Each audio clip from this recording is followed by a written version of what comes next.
नमस्कार, आप देख रहे हैं हॉर्नबिल टीवी। आपके साथ मैं हूं रोहित विक्रम सिंह। बुलेटिन की शुरुआत करते हैं बड़ी खबर के साथ। सीएम पुष्कर सिंह धामी कल मंगलौर दौरे पर रहेंगे। उपचुनाव को लेकर मंगलौर में करेंगे रोड शो। बीजेपी प्रत्याशी के पक्ष में करेंगे वोट की अपील। करतार सिंह भड़ाना मंगलौर से भारतीय जनता पार्टी के विधानसभा के उपचुनाव में प्रत्याशी हैं। उपचुनाव को लेकर कल नामांकन भी होना है। सीएम के साथ प्रदेश प्रभारी दुष्यंत गौतम, प्रदेश अध्यक्ष महेंद्र भट्ट भी मौजूद रहेंगे।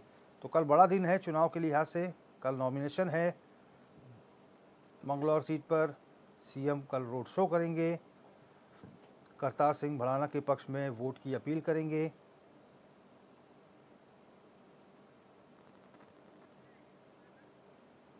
गोविंद चौधरी हमारे संवाददाता फोन लाइन पर जुड़ गए हैं। गोविंद, कल सीएम का रोड शो है, कल नॉमिनेशन भी है मंगलौर सीट पर। कितना तैयार है प्रशासन?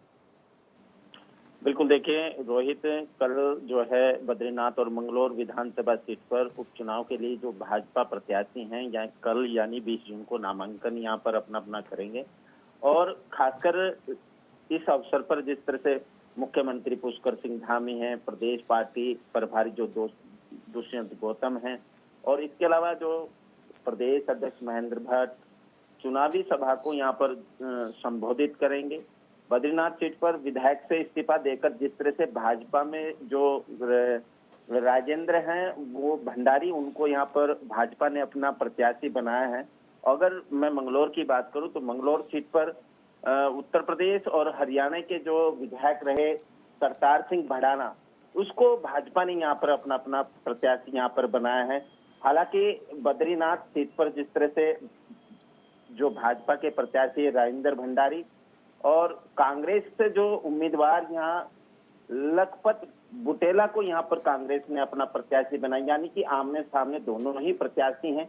और कल जिस तरह से नामांकन यहाँ पर दाखिल होंगे और भाजपा प्रत्याशी जो यहाँ पर राजेंद्र भंडारी हैं, यानी कि उन अपने जो गोपेश्वर में अपनी जो चुनावी सभा को यहाँ पर एक धार देंगे और कहीं ना कहीं अपना शक्ति प्रदर्शन यहाँ पर करेंगे। और उसके लिए जो गढ़वाल से जो सांसद अनिल बनोली है, वो उनकी विधानसभा को वहां यहाँ पर भाजपा ने उन्हें अपना पालक यहाँ पर बनाया है। और शिक्षा मंत्री धन सिंह रावत के हाथों में पूरी जो चुनावी कमान है यहाँ पर भाजपा ने यहाँ पर सौंपी है। और इसके अलावा अगर बात करें तो नामांकन में सीएम खुद मौजूद रहेंगे। प्रदेश प्रभारी जो अध्यक्ष समेत जो है गढ़वाल क्षेत्र के सभी कैबिनेट मंत्री यहाँ पर मौजूद होंगे। अगर सूत्रों की माने तो भाजपा पार्टी प्रत्याशी जिस तरह से करतार सिंह भड़ाना है, कल इनका भी जो मंगलौर सीट से नामांकन होना है।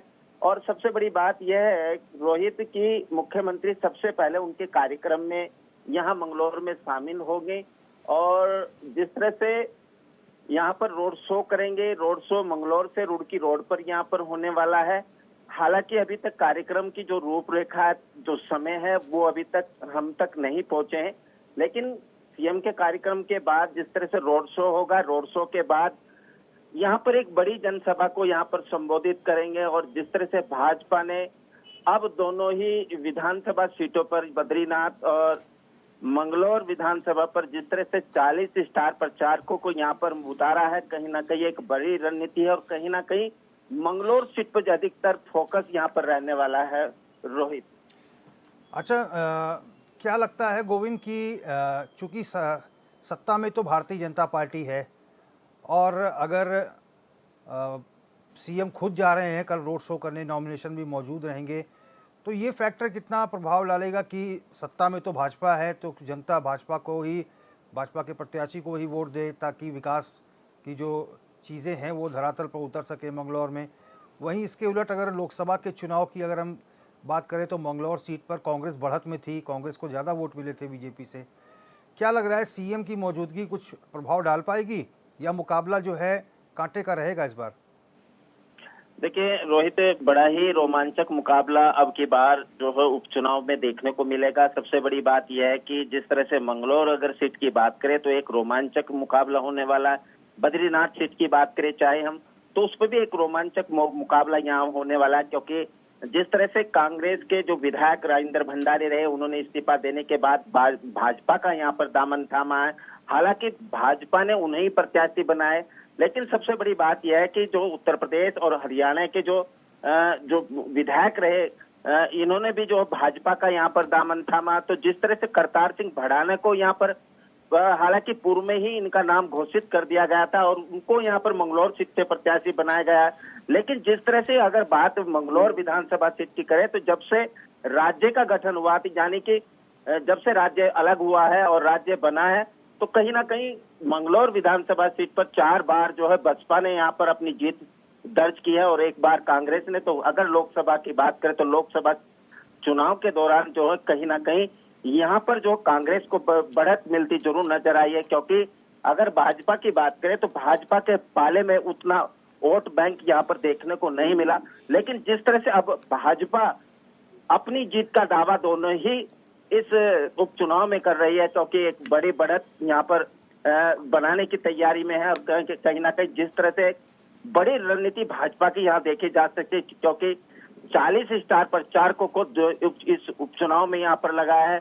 और जैसे कि कल नामांकन होना है, नामांकन के दौरान से ही भाजपा कोई कोर कसर यहाँ पर नहीं रखना चाहती, क्योंकि जिस तरह से नामांकन होगा कल मंगलौर विधानसभा सीट से करतार सिंह भड़ाना नामांकन करेंगे और बिल्कुल मुकाबला खड़ा रहेगा और किसी को भी अंडर एस्टिमेट करने की जरूरत नहीं है। किसी को भी, चाहे बीजेपी की बात करें चाहे कांग्रेस की बात करें, एक दूसरे को नजरअंदाज नहीं कर सकते। अगली बड़ी खबर का रुख करेंगे। गोली हत्याकांड में पुलिस को बड़ी सफलता हाथ लगी है। हत्याकांड में शामिल 7 अभियुक्तों को गिरफ्तार किया गया है। देहरादून और हरिद्वार पुलिस की टीमों ने यह गिरफ्तारी की है। मुठभेड़ के दौरान 2 बदमाशों के पैरों में गोली लगी। घायल बदमाशों का अस्पताल में इलाज जारी है। रायपुर थाना क्षेत्र में इन्होंने वारदात को अंजाम दिया था। तो देहरादून और हरिद्वार पुलिस की संयुक्त ये ऑपरेशन रहा, जिसमें बदमाशों की तरफ से फायरिंग हुई, पुलिस ने भी फायरिंग की और बदमाशों के पैर में गोली लगी। इन्हें अस्पताल में भर्ती कराया गया है, उनका इलाज जारी है। क्षेत्र देहरादून में रवि बडोला नामक एक व्यक्ति की हत्या की गई थी, जिसमें देहरादून पुलिस लगातार इनका पीछा कर रही थी। जो मुख्य अभियुक्तगण हैं इनके पीछे लगातार लगी थी। इसी बीच आज एक सूचना हरिद्वार में प्राप्त हुई थी, जिसमें जो मुख्य अभियुक्त हैं इसमें योगेश और मनीष, उनकी सूचना थी कि वो हरिद्वार की ओर आना उनका बताया गया था। इस सूचना पर हरिद्वार पुलिस ने सभी जगह पर जो मेन पॉइंट्स थे वहाँ पर चेकिंग कर रही थी। बहादुराबाद क्षेत्र में ऐसे बहादुराबाद खुद उसमें चेकिंग कर रहे थे और जब ये संदिग्ध मोटरसाइकिल का आना वहाँ पर ज्ञात हुआ, इनके द्वारा रोकने का प्रयास किया गया। तो इनके द्वारा जो योगेश देव सिटी है इसके पास में संतरसा क्षेत्र में, वहाँ पर इनको पुलिस के ऊपर फायर करके ये लोग वहाँ से फरार होने की कोशिश कर रहे थे। इस बीच पुलिस ने जवाबी कार्रवाई करते हुए 2 अभियुक्त हैं, इनके पैरों में गोली लगी है, इनको तत्काल हॉस्पिटल लाया गया है। दोनों ही अभियुक्त अभी खतरे से बाहर हैं और इनका अभी ऑपरेशन किया जा रहा है, इलाज चल रहा है और जल्दी ही इनको हम लोग न्यायिक अभिरक्षा में देहरादून पुलिस भी यहाँ पर आई है, उनको सुपुर्द करेंगे। और साथ में जो हमारे दोनों अभियुक्त हैं, वो अभी ये जानकारी प्राप्त हुई थी कि दोनों ही उसके मुख्य अभियुक्त हैं और एक का नाम योगेश और मनीष हैं। और इसके साथ जो इनके पास वेपन मिला है और जो भी लाइव कार्ट्रिजेस। और हिमांशु गौर हमारे संवाददाता ज़्यादा जानकारी के साथ फोन लाइन पर जुड़ गए। हिमांशु, बड़ी सफलता हाथ लगी है उत्तराखंड पुलिस को। देहरादून और हरिद्वार पुलिस की संयुक्त ऑपरेशन रहा है। कैसे मुठभेड़ हुई, कैसे ये लोग गिरफ्त में आए पुलिस के? जी बिल्कुल रोहित, नेहरू का ग्राम क्षेत्र का ये पूरा मामला है, जहाँ पर डुबालवाला चौक के आसपास जो है रवि बडोला जो है उसके साथियों, उसके 2 साथियों को जो है एक व्यक्ति ने गोली मारकर हत्या कर दी। हालांकि उसके साथी के पकड़े से लेकिन जो अभियुक्त है वो लंबे समय से वो लगातार प्रयास कर रहे थे और ऐसे में जो है पुलिस ने कल जो है जवाबी कार्रवाई की है। हरिद्वार बाईपास पर हरिद्वार पुलिस और देहरादून पुलिस की ज्वाइंट ऑपरेशन से जो है इन दोनों ही अभियुक्तों को गिरफ्तार कर दिया गया है। और हालांकि मुठभेड़ में जो है दोनों ही अभियुक्तों के जो पैरों पर है वो गोली लगी है, लेकिन खतरे के निशान से अभी दोनों ही बाहर हैं और अभी अस्पताल में जो है प्राथमिक उपचार दोनों ही जो है अपराधियों का चल रहा है। ऐसे में पुलिस के हाथों ये बड़ी कामयाबी लगी और इस प्रकार जो ये पूरा गोलीकांड हुआ, इसमें 7 लोगों की अभी तक गिरफ्तारी हो चुकी है। फिलहाल क्या स्थिति है इन बदमाशों की अस्पताल में? डॉक्टर क्या कह रहे हैं, कब तक एडमिट रहेंगे, कब तक उपचार चलेगा इनका?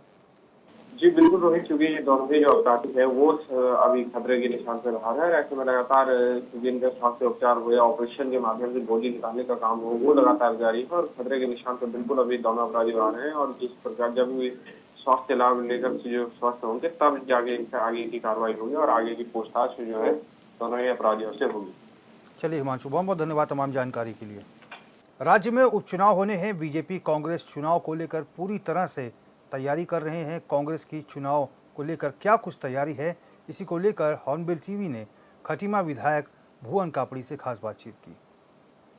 खटीमा विधायक भुवन कापड़ी जी इस वक्त हमारे साथ मौजूद हैं। सर, राज्य में उपचुनाव होने हैं, किस तरह से देख रहे हैं और कितने तैयार है सर कांग्रेस? देखिए, राज्य में उपचुनाव होने हैं और कांग्रेस उपचुनाव के लिए तैयार है और हमने अपने दोनों प्रत्याशियों की भी घोषणा की है।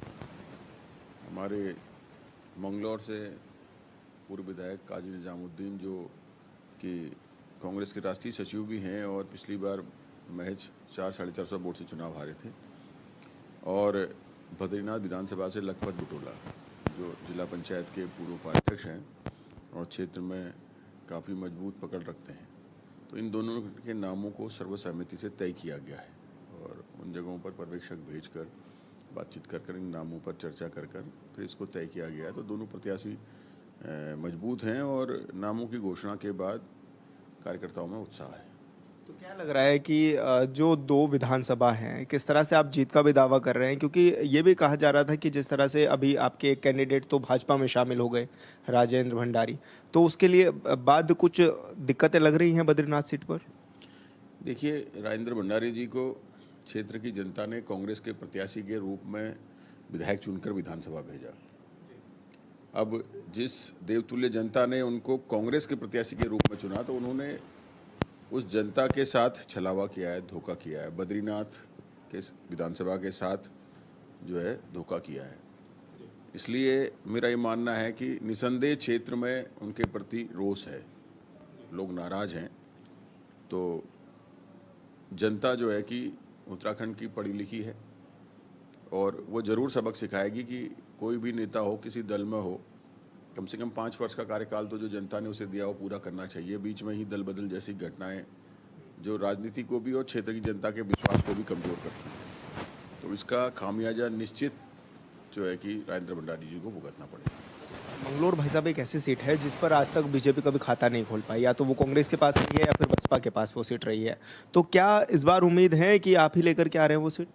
बिल्कुल, उस सीट को हम ही लेकर आएंगे और चुनाव में भी बीजेपी कहीं उसमें नहीं होगी। बीजेपी चुनाव भी जो है कि कांग्रेस और बीएसपी के बीच ही होगा। भारतीय जनता पार्टी तीसरे स्थान पर ही रहेगी। ऐसे में आप लोग को ये आरोप भी लगा रहे हैं कि बीजेपी के पास अपने कैंडिडेट नहीं है, एक राज्य से बाहर से बुला लिए और दूसरा आपके छीन लिए। देखिए, बीजेपी सत्ता बल, धन बल, बाहुबल, इस पर भरोसा कर रही है। अब आप जो उन्होंने प्रत्याशी मंगलौर में उतारे हैं वो भी अन्य दूसरे राज्य से लेकर आए हैं। धन बल के आधार पर उनको वहाँ प्रत्याशी बनाया गया है और सत्ता बल के आधार पर जो है बद्रीनाथ के राजेंद्र भंडारी जी को जो है कि प्रत्याशी बनाया गया है।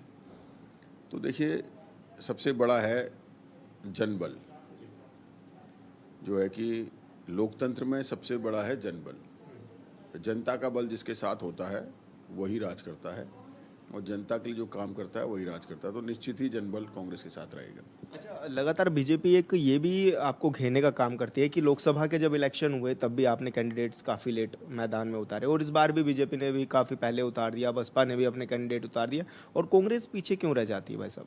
कांग्रेस ने प्रत्याशी उतार दिए हैं, 2 दिन हो गए हैं। और कांग्रेस में देखो आंतरिक लोकतंत्र है, सबको अपनी बात रखने का, फिर उसके बाद चर्चा करने का, उसके बाद कहीं प्रत्याशी तय किया जाता है। तो वो प्रक्रिया होती है। और भारतीय जनता पार्टी में तो थोप दिया जाता है और निरापत्तों को थोप दिया जाता है, स्थानीय लोगों की राय नहीं ली जाती है, प्रतिभाग नहीं कर सकते, तो वो सब प्रक्रिया में समय लगता है। अच्छा, जिस तरह से राज्य में लोकसभा के इलेक्शन हुए, राज्य में जब लोकसभा के इलेक्शन हुए तो पांचों सीटें बीजेपी जीत गई और तीसरी बार हैट्रिक भी लगा दी। तो क्या इस पर भी आप मंथन कर रहे हैं कि ऐसा क्यों हुआ या जनता ने आप लोगों का साथ क्यों नहीं दिया? ये बिल्कुल मंथन कर रहे हैं इस पे। अब जो है कि पीसी हम विधानसभा स्तर पर अपनी अपनी जगहों पर मंथन कर चुके हैं और जो है अब जिला स्तर और राज्य स्तर पर मंथन की तैयारी है और उस पर जो भी निर्णय निष्कर्ष आएगा फिर आपको उस पर चर्चा करेंगे। अच्छा भाई साहब, क्योंकि वनाग्नि की घटनाएं लगातार प्रदेश में बढ़ रही है, 10 से ज़्यादा लोग अभी तक अपनी जान गंवा चुके हैं। ऐसे में कई जगह से ये तस्वीरें सामने आ रही है कि जो व्यवस्था होनी चाहिए वो नहीं है, या फिर जो उपकरण प्रोवाइड कराने चाहिए वन कर्मियों को वो नहीं मिल पा रहे हैं। तो क्या आप खामियां मान रहे हैं राज्य सरकार की? देखिए, जो उत्तराखंड का 77% भूभाग है वो वन है और कोई भी सरकारी तंत्र या सरकार जो चुनिंदा कर्मचारी हैं उससे ये सोचे कि भाई हम आग बुझा लेंगे, जंगल को सुरक्षित रख लेंगे, जंगल को हम बचा लेंगे, तो संभव नहीं है। जब तक जनता की भागीदारी नहीं होगी तब तक इन सब चीज़ों में नियंत्रण नहीं किया जा सकता। तो मेरा मानना यह है कि तराई क्षेत्र में तो आपकी गाड़ियाँ भी चली जाती हैं, फायर ब्रिगेड भी चली जाती है, लेकिन पहाड़ी क्षेत्र में क्या होगा? आप कैसे आग बुझाएंगे? तो पहाड़ी क्षेत्र में एक निश्चित बजट हर वर्ष जो है ग्राम पंचायत को फॉरेस्ट ने देना चाहिए और ग्राम पंचायत की जिम्मेदारी भी लगानी चाहिए। ग्राम पंचायत की तरफ से जो है कि आग को बुझाने और जंगल को सुरक्षित रखने के लिए उनकी जवाबदेही और उनको उसमें जो है कुछ बजट प्रोवाइड कराना चाहिए, तभी हम उत्तराखंड में जो है जंगलों को बचा पाएंगे। अच्छा भाई साहब, क्योंकि चारधाम यात्रा भी जारी है, ऐसे में अव्यवस्था भी काफ़ी देखने को मिलती है, क्या कुछ कहना है आप लोगों का? देखिए, चारधाम व्यवस्था लगातार बढ़ती जा रही है। चारधाम में हमारे यहाँ संख्या श्रद्धालुओं की लगातार बढ़ती जा रही है और हम पिछले वर्ष भी इस वर्ष भी विधानसभा में इस बात को हमने बड़े ज़ोर शोर से उठाया कि चारधाम उत्तराखंड को प्रदर्शित करता है। चारधाम से हमारे विश्व में हमारी पहचान है। जब चारधाम के लिए कोई यात्री आता है और अगर सुविधा असुविधा जो होता है उस हिसाब से वो उत्तराखंड का आकलन करता है। तो सरकार को चारधाम यात्रा शुरू होने से पहले पर्याप्त समय होता है।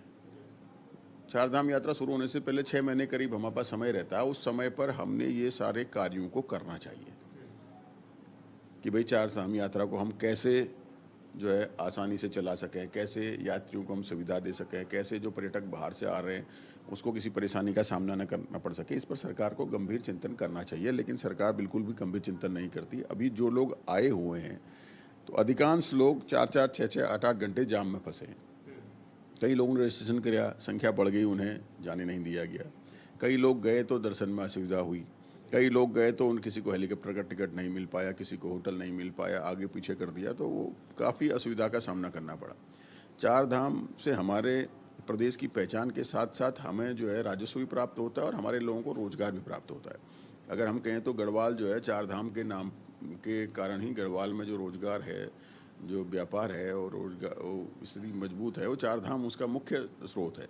तो हमें चारधाम को तो वैसे ही बहुत ज़्यादा सुविधाजनक बनाना चाहिए और जगह भी जो धाम है जहाँ लोग जाते हैं, सुविधाएं हैं, रहने के लिए यात्रियों को दिक्कत नहीं होती, पुलिस बहुत कोऑपरेट करती है, प्रशासन बहुत कोऑपरेट करता है, लेकिन यहाँ ऐसा देखने को नहीं मिलता है। तो इसलिए हमें बहुत फोकस होकर जो है कि पूरे साल चारधाम की तैयारी करना चाहिए और एक विशेष बजट जो है कि उस पर लगाना चाहिए। चारधाम के नाम पर बजट कुछ नहीं होता और साथ ही चारधाम यात्रियों से अपनी स्थानीय जो पहचान है, स्थानीय जो हमारी फसल है, स्थानीय जो हमारे फल हैं, स्थानीय जो हमारे अन्य चीज़ें हैं, उन सब को भी, उन सब के स्टॉल भी सब जगह लगे रहना चाहिए। जैसे कि हमारे पहाड़ के पानी की अपनी एक विशेष बात है। आप बिसलेरी, एक्वाफिना जो भी पीते हैं, कोई भी पानी पी लें जो महंगे से महंगा, उससे ज़्यादा कारगर हमारे पहाड़ के स्रोतों का पानी है। लेकिन देखने को मिलता है कि उन स्रोतों के पानी को लोगों को पिलाकर उसका प्रचार करने की जगह जो है कि फिर वही मशीनें खरीद के लगा दी गई, बंदर बांट, वही कहते हैं ना, पैसे को भ्रष्टाचार के रास्ते ढूंढना। तो सरकार ने जगह जगह लगा रखे हैं। उसकी जगह जो हमारे जल स्रोत हैं उन स्रोतों को प्रचलित करना, उन स्रोतों के पानी को पिलाना, उन स्रोत के पानी की विशेषता को बताना, पहाड़ के पानी में कितना पौष्टिकता है उसको बताना, ये हमारा उसके साथ काम, हमारी जिम्मेदारी बनती है। तो मुझे लगता है कि इन सब चीज़ों में भी चारधाम के माध्यम से हमें ध्यान देना चाहिए।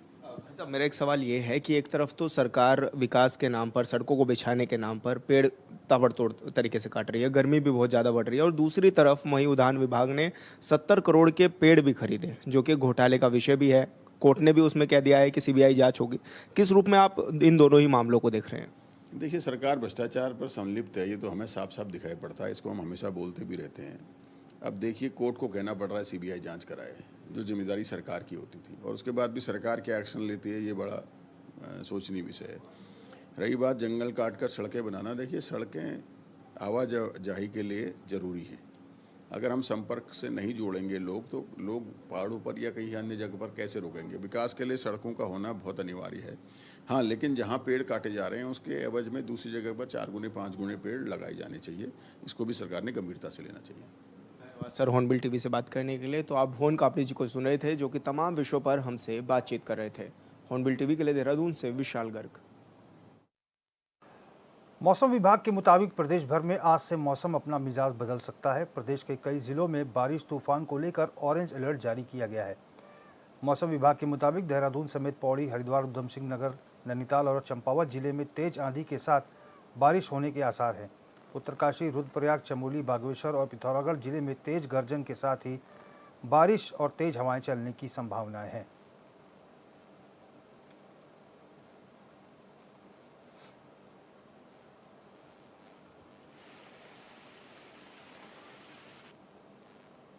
लंबे समय से गर्मी की तपिश झेल रहे जोशीमठ नगर वासियों ने कल हल्की हुई बारिश के बाद राहत की सांस ली है। साथ ही पशु पक्षियों को भी राहत मिली है।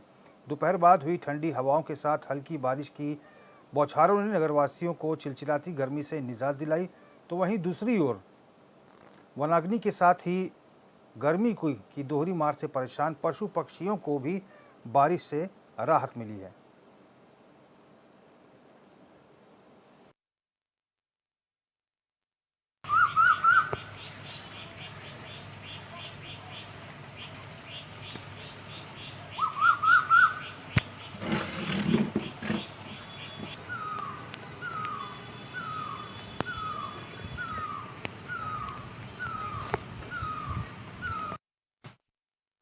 बुलेटिन में फिलहाल मेरे साथ बस इतना ही। देश और प्रदेश की तमाम बड़ी खबरों के लिए आप देखते रहिए हॉर्नबिल टीवी। नमस्कार।